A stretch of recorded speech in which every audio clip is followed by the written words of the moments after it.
विकी की शादी होने में बहुत दिक्कत हो रही होती है, जिस कारण शंभू और मंजू बहुत परेशान रहते हैं।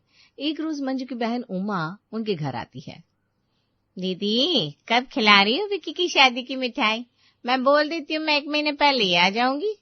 अरे तू आ तो जाएगी, लेकिन कोई लड़की मिले तब ना। क्या बताऊं, विकी के मोटापे के कारण कोई भी लड़की उसे पसंद नहीं करती। रिश्ता होना भारी हो गया है।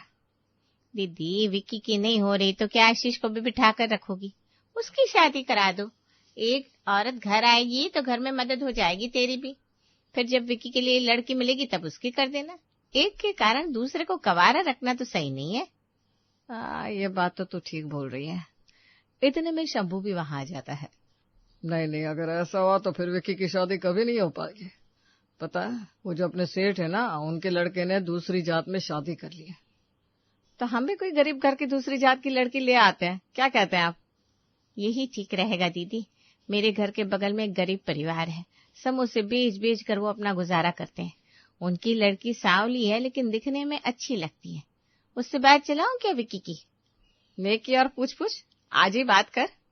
उमा उसी वक्त अपने पड़ोस में फोन करती है और कहती है, भाभी जी, वो मैंने फोटो भेजी है रिया के लिए। कैसा लगा लड़का बताना जरा। मेरा भांजा है। सुखी रहेगी आपकी रिया, कोई दुख नहीं होगा उसे। वहाँ रानी की तरह रखेगा विक्की उसे। हाँ, सो तो है, मैं सबसे बात करके बताती हूँ। रिया की माँ खुशी से पगला जाती है और रिया उसके पापा से कहती है, उमा बहन ने अपने भांजे का फोटो भेजा है शादी के लिए। अपनी रिया के तो भाग्य ही खुल गए। लड़का बस थोड़ा सा मोटा है, लेकिन जैसा भी है अच्छा लग रहा है। बड़े घर में जाएगी तो इसके कारण बाकी तेरी बहन के रिश्ते भी अच्छे घर में हो जाएंगे। हाँ ठीक है, तुम रिश्ता पक्का कर दो। रिया और विक्की का रिश्ता पक्का हो जाता है। शादी के सारे खर्च शंभू करता है और रिया विक्की की शादी हो जाती है। विक्की के घर आके रिया की आंखें ही नहीं खुलती। मैंने सपने में भी नहीं सोचा था मुझे ऐसा ससुराल मिलेगा। अब मैं अपनी सहेलियों के बीच में खुद को बड़ा दिखा पाऊंगी। आशीष भैया से अपनी बहन की शादी करवा के पूरा घर अपने अंडर कर लूंगी। शंभू और मंजू रिया को अपनी बेटी की तरह समझते हैं। रिया बेटा, तू इस घर की बड़ी बहू है। मेरे बाद तुझे ही इस घर की भागदौड़ अपने हाथ में लेनी है। हमारे घर के कायदे कानून सीखने में तुझे वक्त लगेगा, लेकिन जब सीख जाएगी तो तुझे इन सब में मजा आएगा। मम्मी जी, मैं सब कर लूंगी, आप फिक्र मत करो। अपने मायके में मैं 25-25 किलो के समोसे बनाती थी, तो ये सब तो घर के काम क्या ही है मेरे लिए। अरे नहीं बहू, काम वाली सारे काम करती है, बस खाने का ही काम है। तू 10 बजे से पहले नाश्ता बना लेना, क्योंकि फिर दोनों भाइयों को काम पर जाना रहता है। ठीक है मम्मी जी, मैं कल 9 बजे ही नाश्ता तैयार कर दूंगी। अगले दिन सुबह पहले रिया नाश्ते में समोसा बना देती है। सब समोसा देखकर हैरान हो जाते हैं। बहू, तूने अकेले बना लिया? हाँ पापा जी, बना लिया, इसमें क्या है। भाभी, गजब का स्वाद है, बिल्कुल दुकान की तरह। बहू, अब मुझे यकीन हो गया है कि तू रसोई अच्छे से संभाल लेगी। हमने सही लड़की पसंद की है अपने विक्की के लिए। इसी तरह से आशीष के लिए भी कोई मिल जाए तो सोने पे सुहागा हो जाएगा। मिल जाएगी। रिया भी तो फिलीना में। रिया रसोई संभाल लेती है और घर में सबकी चहेती बन जाती है। दिन बीतने लगते हैं। मंजू की तबीयत एक रोज ज्यादा खराब हो जाती है और वो कहती है, जी, आशीष की शादी के लिए लड़की देख लो जल्द से जल्द। पता नहीं मेरा बुलावा कब आ जाए। मैं चाहती हूँ मेरे जाने से पहले ही मैं अपने बच्चों को संभालने वाली ले आऊं। इसी महीने शादी कर दो आशीष की। इतनी जल्दी लड़की कहाँ से मिलेगी मंजू? तुम ऐसे मत बोलो, तुम्हें कुछ नहीं होगा। मेरे बेटे की शादी करवा दो आप बस। ठीक है, देखता हूँ। शंभू अपने दोनों बेटों से आशीष की शादी की बात करता है। इतने में रिया आकर कहती है, पापा जी, मेरी बहन है ना, उससे आशीष भैया की शादी करवा सकते हैं हम। इतने में आशीष कहता है, पापा, मैं रीना को पसंद करता हूँ और उससे ही शादी करूंगा। तब तो ठीक है, सारी टेंशन ही खत्म। बस कल ही लड़की वाले से मिलने का प्लान बना लो। ठीक है पापा। आशीष की बात सुनकर रिया का मूड खराब हो जाता है। उसके तो सारे प्लान पर पानी फिर जाता है। वो अपने कमरे में जाकर कहती है, ठीक है, लाने दो आशीष भैया को अपनी पसंद की लड़की। इस घर की बड़ी बहू मैं हूँ और सब मेरे हिसाब से ही चलेगा। उसकी एक नहीं चलने दूंगी मैं। मेरी जगह उसे नहीं लेने दूंगी। आशीष की शादी की तैयारी होने लगती है। 15 दिन में रीना और आशीष की शादी भी हो जाती है और रीना रिया की देवरानी बनके घर में आ जाती है। मंजू के बीमार होने के कारण रिया खुद को रीना की सास बनकर दिखाने लगती है और रीना के गृह प्रवेश के वक्त उसे कहती है, रीना, तुम इस घर की छोटी बहू जरूर हो, लेकिन मेरे लिए मेरी बहन की तरह हो। मम्मी जी की तबीयत ठीक नहीं रहती, मैं तुम्हें सब कुछ सिखा दूंगी। जी भाभी। चलो अब जाकर आराम कर लो, कल तुम्हारी पहली रसोई है। ठीक है भाभी। रीना, आशीष और विकी, रिया अपने अपने कमरे में चले जाते हैं। मंजू और शंभू को लगता है कि रीना के आने से उनका परिवार पूरा हो गया है, लेकिन वो इस बात से अनजान रहते हैं कि अब उनके घर में कलेश जन्म लेने वाला है। मंजू, अब तो तुम्हें शांति हो गई ना? दोनों बेटों का घर बस गया है, और क्या चाहिए मुझे। बस बहुएं मिलकर रहे और घर संभाल ले। संभाल लेगी, तुम बस अपना ध्यान रखो। अब तो तुम्हारी सेहत में सुधार होगा ना? ये मेरे हाथ में नहीं है, अब सब ऊपर वाले के हाथों में है। अगले दिन रिया रीने को जेवर और साड़ी देती है। ये साड़ी और जेवर पहनकर रसोई में आ जाना, तुम्हें ही खाना बनाना है आज। ठीक है भाभी। रिया कमरे से चली जाती है और रीना गुस्से में आशीष से कहती है, तुम्हारी भाभी खुद को कुछ ज्यादा ही नहीं दिखाती? जब से इस घर में पैर रखे मैंने, वो मेरी सास बनने की कोशिश कर रही है। ऐसे नहीं चलेगा आशीष, इस तरह तो मैं जी नहीं पाऊंगी इस घर में। यार भाभी घर में सबकी चाहिए थी है। जब से मम्मी की तबीयत खराब हुई है तब से उन्होंने ही रसोई संभाल रखी है। वैसे वो बुरी नहीं है, तुम्हें इस घर में सबके दिलों में अपनी जगह बनानी होगी भाभी की तरह।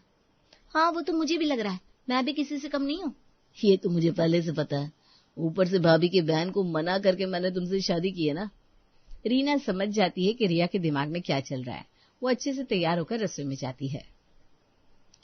रीना, तुम खाने में खीर बना लो और पोहे बना लेना, थोड़ा हल्का खाना ही अच्छा रहेगा। शादी में सबने इतना हैवी खाना खाया है, वो भी लगातार। पापा जी को तो हल्का ही खाना है, वैसे भी सबका ख्याल हमें ही तो रखना होगा। अब तुम आ गई हो तो तुम्हें भी ये सब देखना होगा। जी भाभी। रीना रसोई में क्या सामान कहाँ पड़ा है रीना को बताकर बाहर आ जाती है। भाभी आप जो कहेगी वो मैं करूंगी। हैं? कभी नहीं, रीना ने चापलूसी करना नहीं सीखा। पहली रसोई में सब अच्छा खाना बनाते हैं, कोई ऐसा वैसा नहीं।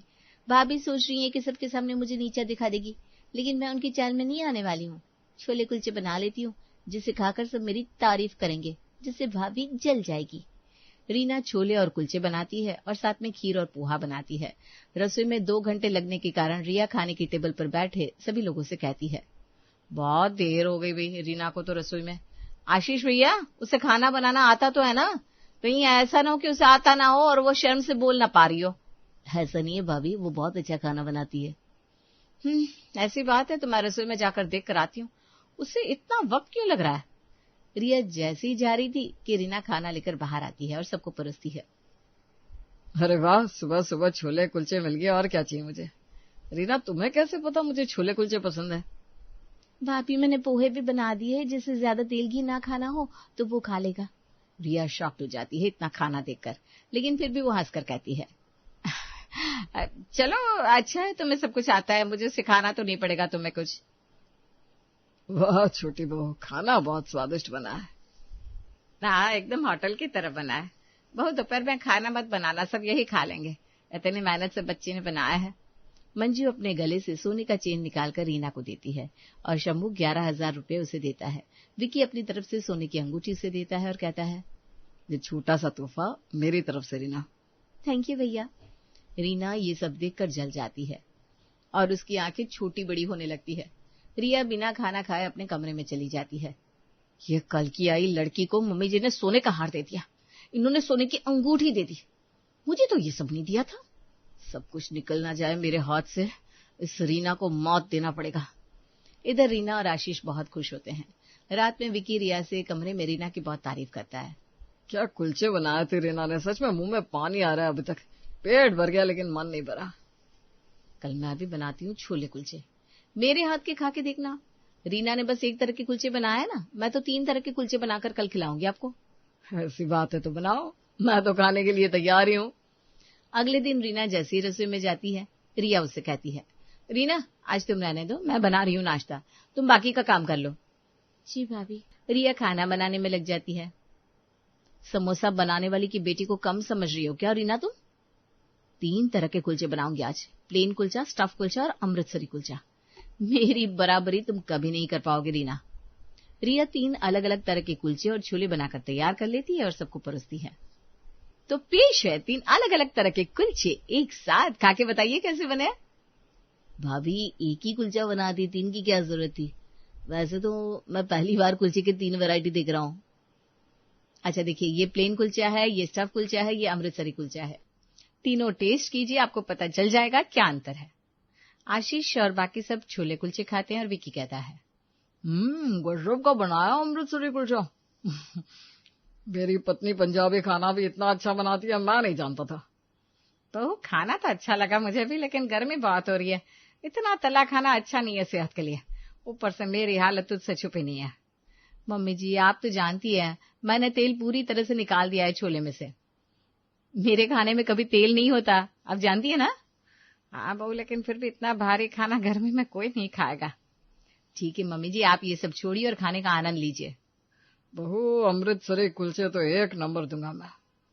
भाभी खाने में तो आपकी मास्टरी है, बहुत ही अच्छा खाना बना है, रीना से भी अच्छा। रिया के तेवर आसमान को छूने लगते हैं और वो रीना को देखती है कि इस घर में वो किसी की नहीं चलने देगी। रीना को मन में गुस्सा आने लगता है और वो खुद से कहती है, भाभी ने ये सब जानबूझकर किया है, वो मुझे खुद से सुपीरियर दिखाने के लिए कर रही है। आपने 3 तरह के कुलचे बनाए हैं भाभी, अब देखो मैं कैसे 5 तरह के कुलचे बनाती हूँ। ये सीधा कोल्ड वॉर का आगाज है भाभी, मैं इसका जवाब जरूर दूंगी। रीना आज छोले और कुलचे नहीं खाती है। पिछले दिन की तरह आज भी सब घर में छोले और कुलचे ही खाते हैं पूरा दिन। अगले दिन रीना का भाई सुबह सुबह उसे मायके लेने को आता है और रीना मायके चली जाती है। इधर रिया सबको रीना के बारे में भड़काने लगती है। उधर रीना अपनी माँ से कहती है, मम्मी मैं कल ही वापस चली जाऊंगी ससुराल। हाँ ठीक है बेटा, तेरा जैसा मन करे, तेरा ही ससुराल है। रीना अगले दिन 5 तरह के कुलचे और छोले बनाकर तैयार करती है और उन्हें पैक कर लेती है। इतने में ही आशीष उसे लेने आ जाता है और वो अपने ससुराल चली जाती है। बहू पहली बार मायके से आई है, माँ ने क्या भेजा है। मम्मी जी मेरी माँ ने सबके लिए छोले और कुलचे भेजे, वो भी 5 तरह के कुलचे हैं। भाभी दोपहर में खाना आपको बनाना नहीं पड़ेगा। लगता है तुम्हारे मायके में भी सबको कुलचे कुछ ज्यादा ही पसंद है। नहीं मम्मी जी, वो मुझे ही बनाने का शौक है, अलग अलग तरह के कुलचे। अच्छा, बहुत अच्छा उपहार लेकर आई हो बहू। मंजू अपने कमरे में शंभू से कहती है, आपको पता है मैंने क्या सोचा था और क्या हो गया। बहुएं आकर कर संभाल लेगी, लेकिन बहुओं ने तो यहाँ छोले कुलचे अच्छा बनाने की होड़ लगा रखी है। इतनी गर्मी में हमें तेल खिला खिला कर मार देगी दोनों। तो अब क्या करोगी तुम, समझाओ दोनों को बिठाकर। आपको लगता है अपनी बहुएं इतनी सीधी है, समझाने से मान जाएंगी? उसके लिए कुछ और ही करना पड़ेगा। तो फिर क्या करोगी तुम? कुछ तो करना होगा, ऐसे तो नहीं चलेगा। करोगी तो सही, लेकिन अभी सोचने दो आप मुझे। ऐसा तोड़ निकालूंगी कि दोनों की अकल ठिकाने आ जाए। ये इतना तेल वाला खाना तो रोज खाया नहीं जाता, ऊपर से एक ही खाना आदमी कितना दिन खाएगा रोज। वही तो बात है, और आपके दोनों बेटे कुछ बोलते ही नहीं है अपनी अपनी पत्नियों को। मंजू बहुत देर तक सोचती है। फिर दोपहर में जब सब छोले कुलचे खा रहे होते तब रीना कहती है, मम्मी जी कैसे बने कुलचे छोले? अब रोज एक ही खाना खाएंगे तो क्या ही समझ में आएगा, मोटा मोटी ठीक है। अमृतसरी कुलचे मुझे ज्यादा पसंद आए थे, टेस्ट अलग है। हाँ अमृतसरी कुलचे सच में अच्छे थे, लेकिन मुझे बटर गार्लिक कुलचे ज्यादा पसंद आए जो आज रीना लेकर आई है। चलो अब तुम्हारे पापा जी बताएंगे उन्हें किसका और कौन सा कुलचा पसंद आया ज्यादा। देखो ऐसा तो मैं नहीं बता सकता कि कौन सा कुलचा पसंद आया ज्यादा। आज के भी अच्छे हैं, कल के भी अच्छे थे। पापा जी ऐसा नहीं होता ना, दोनों में से बेस्ट कौन सा था? हाँ पापा जी, कौन सा बेस्ट था? वो तो तुम्हारे पापा तभी बता पाएंगे जब दोनों के बनाए हुए एक साथ खाकर देखेंगे। हाँ ये तुम्हारी मम्मी जी ने सही कहा। ऐसे ये भी पता चल जाएगा कौन सी बहू खाना बनाने में एक्सपर्ट है। मम्मी ये तुमने लाख रुपए की बात कही, तो कल ही ये एग्जाम लिया जाए। हाँ मुझे मंजूर है। हाँ मुझे भी कोई दिक्कत नहीं है। ठीक है तो तय रहा, जो कल 20 तरह के कुलचे और छोले बना देगी वही खाना बनाने में बेस्ट होगी। वाह मम्मी, दिमाग अच्छा लगाया तुमने। दोनों बहु जीतने के लिए अपने पूरे प्रयास करने लगती है। अगले दिन दोनों सुबह 4 बजे उठकर रसोई में लग जाती है। दोनों छोले तो बना लेती है, लेकिन बात जब कुलचे बनाने की आती है तो उनकी हालत खराब हो जाती है। 7 तरह से ज्यादा कुलचे कैसे बना पाऊंगी मैं? क्या करूं? अगर भाभी ने 20 कर दिया तो वो सबकी नजरों में बेस्ट बहू बन जाएगी। उधर रिया भी परेशान, मुझसे 20 तरह के कुलचे तो नहीं बन पाएंगे, जितना था मैंने बना लिया। कहीं रीना बना ले गई तो मैं क्या करूंगी, मेरा सपना तो मिट्टी में मिल जाएगा। रिया कुछ कर। दोनों यूट्यूब में सर्च करती है, अपनी जान पहचान वालों से सब पूछती है, लेकिन फिर भी 7 से ज्यादा कुलचे नहीं बना पाती। उधर मंजू और बाकी सब खाने के टेबल पर बैठे 20 कुलचे खाने का इंतजार करते हैं। थोड़ी देर बाद मंजू आवाज देती है, बहुओं नाश्ता लगा दो, अभी तक बना नहीं है क्या? जल्दी करो, मेरी भूख से हालत खराब हो रही है। ला रही हूँ। हाँ बस अभी लाई। दोनों को खाना परोसना पड़ता है। दोनों 7-7 तरह के कुलचे के साथ छोले परोसती है। अरे लेकिन बहू, प्रतियोगिता तो 20 तरह के कुलचे की थी, फिर तुम दोनों ने 7 ही बनाया। मम्मी मैं तो खा रहा हूँ, बहुत भूख लगी है। रिया और रीना दोनों अपनी अपनी शक्ल उतार कर कहती है, मम्मी जी मुझसे इतना ही हो पाया। हाँ मम्मी जी, मुझसे भी यही हो पाया। अच्छा, दोनों में से कोई भी 20 तरह के कुलचे नहीं बना पाए तो फिर दोनों आपस में एक दूसरे से जीतने की होड़ में क्यों लगी हो? परिवार को मन से जीता जाता है, ना कि एक ही खाना रोज बनाकर उस पर अपनी महारत दिखाने से। मैंने सोचा था दोनों देवरानी जिठानी मिलकर घर को संभाल लेगी, लेकिन यहाँ तो दोनों एक दूसरे से जीतने में लगी है। दोनों ने घर को कंपटीशन की जगह बना दी। ऐसे परिवार नहीं चलता। दोनों के हाथों में स्वाद है, लेकिन मन में बैर रख के खाना बनाओगी तो कभी किसी के दिल में नहीं बस पाओगी। रीना और रिया दोनों का मुंह उतर जाता है। दोनों एक दूसरे से माफी मांगती हैं और मिलकर खाना बनाने लगती हैं। उफ, इस गर्मी ने तो सच में जान ही निकाल दी है। पूरे बदन में अजीब सी चिपचिपाहट हो रही है। अरे बहू, तो फिर से नहा कर आ गई? अभी तो सुबह ही तूने लंबे समय तक नहाया था और अब फिर से बाल्टी लेकर चली गई थी। ये तो दिन में दूसरी बार नहा रही है। हाँ तो माँ जी, गर्मी भी तो देखो बाहर कितनी है। कूलर के सामने भी बैठे तो ऐसा लगता है जैसे उबलती हुई हवा आ रही हो। गर्मी है तो क्या हुआ, इस पूरी कॉलोनी में गर्मी सिर्फ तुझे ही लग रही है क्या? दिन में 3-3 बार कोई समझदार इंसान नहाता है क्या? माँ जी, मुझे सफाई पसंद है। जब तक मैं दिन में 3 बार अच्छे से नहीं नहा लेती तब तक मुझे शांति नहीं मिलती और ना ही मेरा किसी काम में मन लगता है। अरे पर तुझे अपनी इस आदत का नुकसान नहीं पता क्या? तू तो हर दिन 3 बार नहाती है और तुझे अच्छे से मालूम है ना कि हमारे इलाके में नल सिर्फ आधे घंटे के लिए आता है। पूरी कॉलोनी में पानी का कितनी भयंकर समस्या हो जाता है, कुछ अंदाजा है भी तुझे? ओफो माँ जी, रोज रोज वही पानी का रोना, रोज रोज वही एक बात लेकर बैठ जाती हैं। अरे मैं आपको कितनी बार समझाऊं कि मुझे 3 बार नहाने की आदत है, मुझे बहुत गर्मी लगती है। तानिया पैर पटकती हुई कमरे के अंदर चली जाती है। अरे तुम भाग्यवान, तुम भी ना सुबह सुबह शुरू हो जाती हो। तुम्हारा समझाना बिल्कुल बेकार है। तुम उसे क्यों समझाने बैठ जाती हो जब उसे समझ ही नहीं आता है। हाँ हाँ, आप तो उसकी साइड ले लो, तब पता चलेगा जब कॉलोनी के लोग आकर घर में शिकायत करेंगे। मैं साइड नहीं ले रहा भाग्यवान, मैं तो बस इतना कह रहा हूँ कि रोज रोज के इस कलेश में मेरा सिर फटने लगता है। कलेश मैं नहीं कर रही जी, पानी की कमी की वजह से है। मेरी रातों की नींद उड़ी हुई है। तभी राहुल बाहर से आता है और अपनी माँ को परेशान देखकर रुक जाता है। क्या हुआ माँ, तुम इतनी जोर जोर से क्यों चिल्ला रही हो? क्या हुआ? तू अपनी बीवी को समझाता क्यों नहीं है? दिन में 3-3 बार नहाती है और तुझे तो पता है कि पूरी कॉलोनी में एक ही टंकी है जिससे पूरी कॉलोनी में पानी सप्लाई होता है और रात को पानी खत्म हो जाता है। अच्छा माँ, तुम अब शांत भी हो जाओ, मैं समझा देता हूँ। राहुल अपने कमरे में आता है तो तानिया आईने के सामने खड़ी होकर गाना गाते हुए, सजना है मुझे सजना के लिए। कितना सजोगी सजना के लिए? क्यों, अच्छी नहीं लग रही मैं? तान्या, माँ बाहर गुस्सा कर रही थी कि तुम दिन में 3-3 बार नहाती हो। एक बार नहाकर भी तो काम चल सकता है, क्या जरूरत है तुम्हें 3-3 बार नहाने की? सुनो जी, नहाने के बारे में कुछ मत बोलना। मैं तो दिन में 3 बार नहाती हूँ और 3 बार ही नहाऊंगी। और फिर आप ज्यादा बोलोगे तो गर्मी में रसोई में जाना ही छोड़ दूंगी। फिर तुम खाना खुद बना लेना और खुद ही खा लेना। हे भगवान, ये तो कभी नहीं सुन सकती। चलो खाना लगा दो, भूख लगी है। तान्या रसोई में जाती है और सबको खाना परोसती है। सब खाना खाते हैं। फिर राहुल कहता है, माँ खाना खाने के बाद तो बहुत गर्मी लग रही है, ऐसा करता हूँ कि मैं भी नहा लेता हूँ। रुको रुको, पहले मैं नहाऊंगी उसके बाद तुम नहाना। मैंने खाना बनाया है ना, तो अभी गर्मी लग रही है मुझे।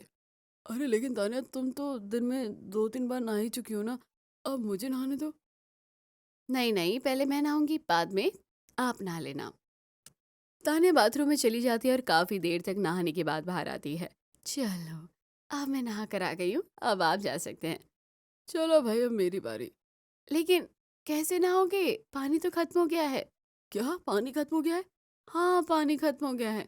अरे तुमको 3 बार नहाने की क्या जरूरत है? दिन में 3 बार नहा कर पूरा पानी खत्म कर देती हो। अब भला मैं कैसे नहाऊंगा? ये तो मुझे नहीं पता, मैं अपने कमरे में जा रही हूँ। उधर दूसरी तरफ पड़ोस ने अपनी छतों पर एक दूसरे से बातें करते हुए, अरे मालती बहन, लगता है टंकी में पानी खत्म हो गया है। नल में पानी नहीं आ रहा। हाँ बहन, आजकल रोज शाम तक टंकी में पानी खत्म हो जा रहा है। पानी तो खत्म होगा ही ना। वो पड़ोस बहू है ना, जो 3-3 बार नहा रही है, वो पूरा पानी ही खर्च कर देती है, बचाती नहीं है। हाँ बात तो सही है। और आज मैंने दिन भर से नहाया भी नहीं कि गर्मी में शाम को नहाऊंगी, लेकिन जब नहाने चली तो पानी ही नहीं। तभी छत पर 2-3 औरतें और आ जाती है और सब पानी के लिए परेशान दिखती है। तब शोभना कहती है, चलो आज तो सुनीता के यहाँ शिकायत करनी पड़ेगी। हाँ चलो, सब इकट्ठा होकर चलते हैं। सभी औरतें इकट्ठा होकर सुनीता के घर के बाहर पहुंचती है और आवाज देती है, सुनीता बहन बाहर आओ जरा।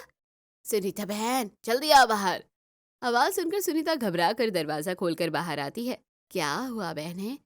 भाई तुम्हारी बहू 3-3 बार नहाती है और हम एक भी बार नहीं नहा पाते। रोज शाम तक टंकी का पानी खत्म हो जाता है, जैसे कि आज हो गया। अरे किसने कहा मेरी बहू 3 बार नहाती है? अरे सुनीता बहन, अब आप हमसे झूठ बोलोगी क्या? मैं तो बगल में ही रहती हूँ।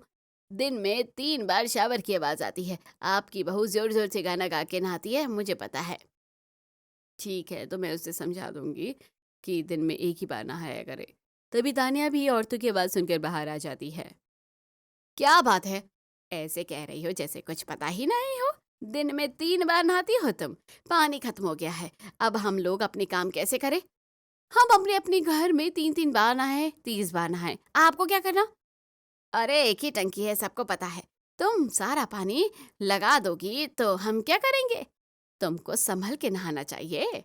अरे तो तुम्हें कौन मना कर रहा है? तुम लोग भी दिन में 3 बार नहाओ मेरी तरह। ताने की बात सुनकर सारी औरतें गुस्से से वहां से चली जाती हैं। सुनीता गुस्सा होते हुए अपनी बहू से, अरे बहू तू 3 बार क्यों नहाती है? अब तो पड़ोसी भी शिकायत करने लगे हैं। माँ जी, मुझे 3 बार नहाना पसंद है। तानिया अपने कमरे में चली जाती है। अगली सुबह तानिया उठकर आती है तो उसकी सास उससे कहती है, अरे बहू चाय नहीं मिली अभी तक? माँ जी, मुझे बहुत गर्मी लग रही थी, अभी अभी मैं नहाकर आई हूँ। अब मैं जाकर चाय बनाऊंगी। तानिया बालकनी में जाकर अपने बाल सुखाने लगती है। तभी नीचे खड़ी शोभना उसे देख कर कहती है, अरे तानिया, इतने सुबह सुबह नहा लिया? कहीं टंकी का सारा पानी तो खत्म नहीं कर दिया?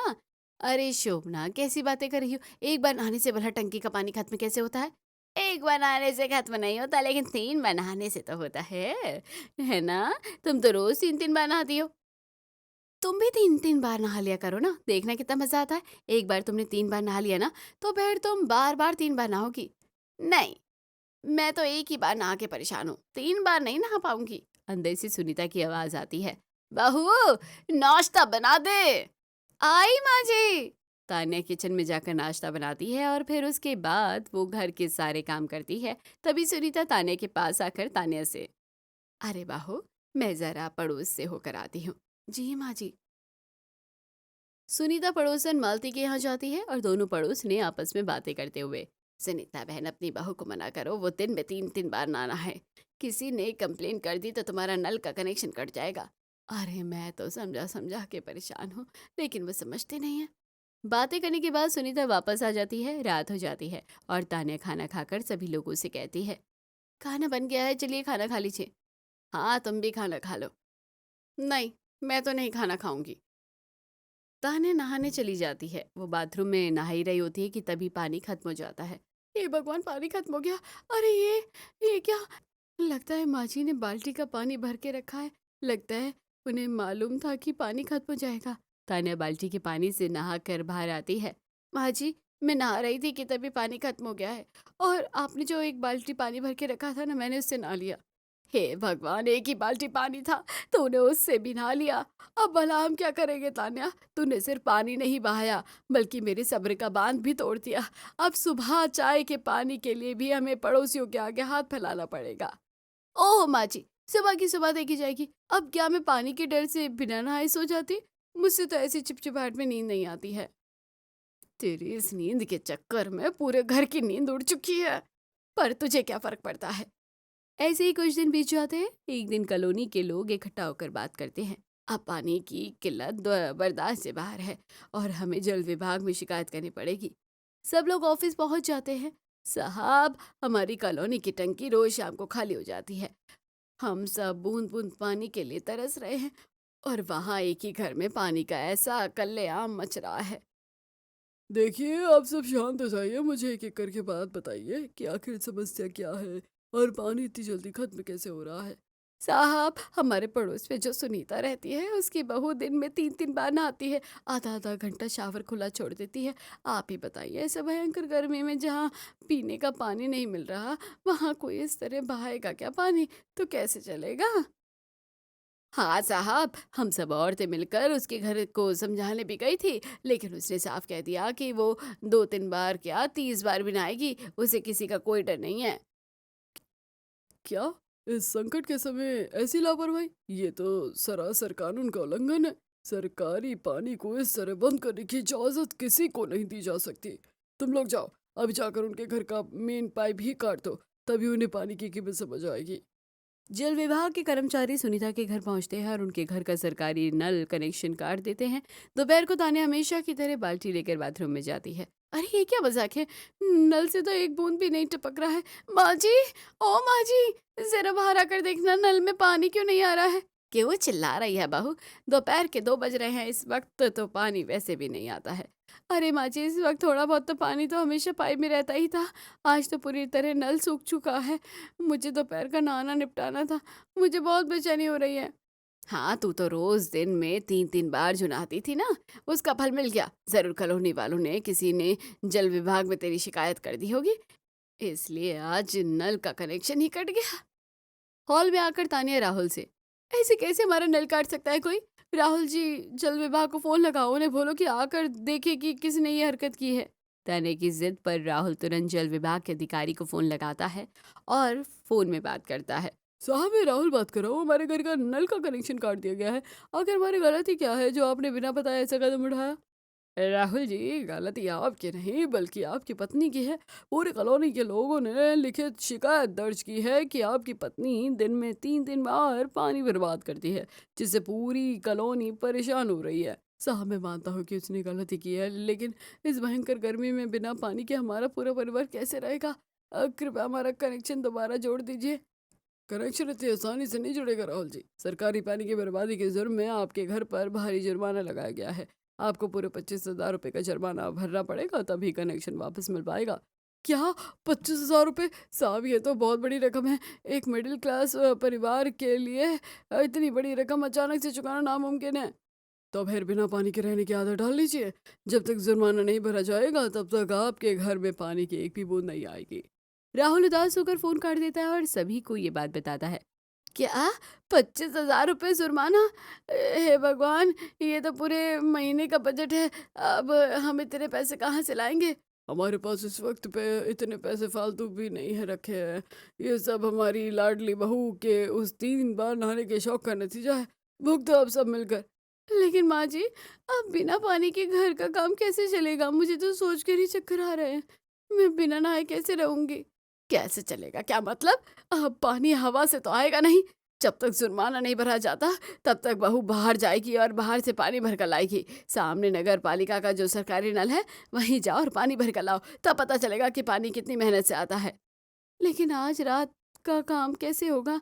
आज तो घर में एक भी बूंद पानी नहीं है। रुक, मैं पड़ोस वाली मालती बहन के यहाँ जाकर थोड़ा सा पानी मांग कर लाती हूँ, ताकि आज रात का खाना तो बन सके। सुनीता खाली गुंडी लेकर मालती के घर पहुंचती है और कुछ देर बाद वापस आती है।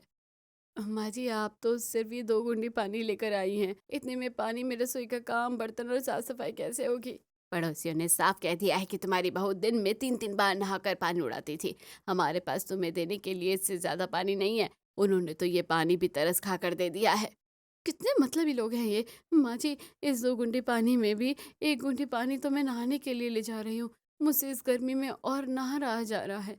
सोनिया, खबरदार, जो तूने इस पानी को हाथ भी लगाया, ये पानी सिर्फ पीने और रसोई के लिए है। अगर तूने इसमें एक भी बूंद बहाई तो आज घर में चूल्हा नहीं चलेगा और सब भूखे सोएंगे। अगले दिन सुबह घर में पानी पूरी तरह से खत्म हो चुका था। सुनीता तानिया के हाथ में 2 खाली बाल्टियां थमा देती है और तानिया म्युनिसिपैलिटी के नल पर पहुंचती है। वहां का नज़ारा देखकर तानिया अपने आप से, हे भगवान, यहाँ तो पैर रखने की जगह भी नहीं है। पानी के लिए इतनी लंबी कतार लगी हुई है। अरे भाई, धक्का क्यों दे रहे हो? सुबह 4 बजे के लाइन में लगे हुए हैं, सिर्फ 1 डिब्बा पानी मिला है। मेरे बच्चे घर पर प्यासे बैठे हैं। लाइन में आओ सब। कोई बीच में घुसा तो बाल्टी सिर पर मार दूंगा। यह पानी के एक बूंद के लिए खून पसीना एक करना पड़ता है। तान्या चुपचाप लाइन के सबसे पीछे खड़ी हो जाती है। वो देखती है कि लोग पानी के लिए आपस में गाली गलौज कर रहे हैं, मारपीट पर उतर आए हैं। छोटे छोटे बच्चे खाली बोतल लेकर पानी की एक बूंद के लिए भी गिड़गिड़ा रहे हैं। हे ईश्वर, ये मैं क्या देख रही हूँ? पानी के लिए इतनी भयंकर किल्लत। लोग एक एक घूंट पानी के लिए इस कदर तरस रहे हैं, आपस में लड़ रहे हैं, और मैं अपने ऐशो आराम के लिए दिन में 3 बार नहाकर शावर चलाकर सैकड़ों लीटर पानी नालियों में बहा देती थी। बेटा ज़रा मेरी मदद करो, मेरी बाल्टी भर गई है, मुझसे उठ नहीं रही है, मेरे पैर में चोट लगी है। लेकिन अगर आज पानी नहीं ले गई तो मेरे घर में खाना कैसे बनेगा? लाइए माँ जी, मैं आपकी बाल्टी उठा देती हूँ। आप फिक्र मत कीजिए, मैं इसे आपके घर तक पहुँचा दूंगी। तान्या उस बुजुर्ग औरत की मदद करती है और फिर अपनी बाल्टियां भरकर बड़ी मुश्किल से धूप से हाँफती हुई वापस घर आती है। आ गई बहू, देख लिया ना बाहर का नजारा, मिल गया पानी। माँ जी मुझे माफ कर दीजिए, मुझे सच में बहुत अफसोस है कि मैं पानी बर्बाद करती थी। आज मैंने लोगों को पानी भरते देखा कि पानी के लिए कितने झगड़े हो रहे हैं, लड़ाई भी हो रही है, धमा चौकड़ी मची है, लोग कितने परेशान हैं। आज के बाद मैं पानी देख के खर्च करूंगी। और ऐसी बात नहीं है कि मैं मेहनत से डर गई हूँ, लेकिन मुझे एहसास हो गया है कि पानी कितना कीमती है। बहू, अगर तुम्हें अपनी गलती का एहसास हो ही गया है तो मेरे लिए इससे बड़ी कोई बात नहीं है। पानी की कीमत समझना बहुत ज़रूरी था। तभी राहुल मुस्कुराते हुए घर के अंदर दाखिल होता है। अरे वाह, घर में सब इतने गंभीर क्यों है? जरा बाहर आकर देखो, हमारा सरकारी नल फिर से चालू हो गया है। क्या? नल चालू हो गया है? लेकिन बेटा वो 25,000 रुपये जुर्माना, उसका क्या हुआ? माँ, मेरा एक पुराना दोस्त उसी नगर पालिका में काम करता है, मैंने उससे बात की और फिर तान्या की तरफ से लिखित माफीनामा भी दिया। उसने अपने अधिकार का इस्तेमाल करके जुर्माना माफ कर दिया और कनेक्शन दोबारा जुड़वा दिया। सच में राहुल जी, आपका बहुत बहुत शुक्रिया। लेकिन मैं आपको और माँ जी को विश्वास दिलाती हूँ कि नल आने के बाद भी मेरी आदत अब बदल चुकी है। चलो, सुबह का भूला अगर घर वापस शाम को लौट ही आए तो उसे भूला नहीं कहते। अब मुझे अपनी बहू पर पूरा भरोसा है। हाँ माँ जी, अब ये दिन में 3 बार नहाने वाली बहू सुधर गई है और अब से दिन में सिर्फ एक ही बार नहाएगी।